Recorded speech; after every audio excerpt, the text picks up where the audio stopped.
Ronaldo একবার একটি খুবই হৃদয়স্পর্শী ঘটনা শেয়ার করেছিলেন। তিনি বলেছিলেন, গত মাসে আমি আরএলকে প্রাইভেট জেট কিনতে প্রস্তুত ছিলাম, একটি গালফ স্ট্রিম, যা 60 মিলিয়ন ইউরোর চেয়েও বেশি মূল্যের।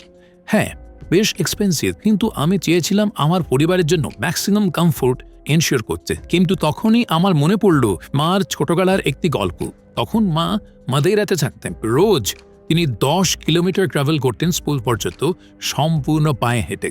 কোনো বাস বা ট্রান্সপোর্ট ছিল না, ছিল শুধুই তার ছোট্ট দুটো পা। এই দুটি পা নিয়েই তিনি পাড়ি দিতেন অনেক বিপজ্জনক সব পথ।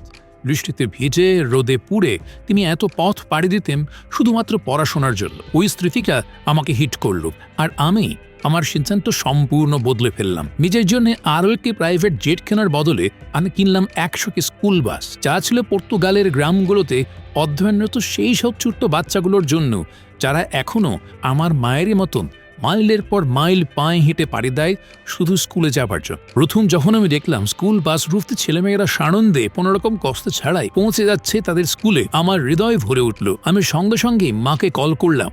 মা কান্না থামাতে পারছিলেন না।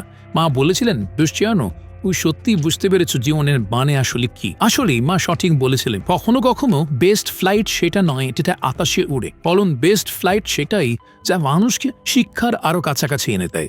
এবং সেটা আমার কাছে পৃথিবীর যে কোনো প্রাইভেট জেটের তুলনায় অনেক বেশি দাম।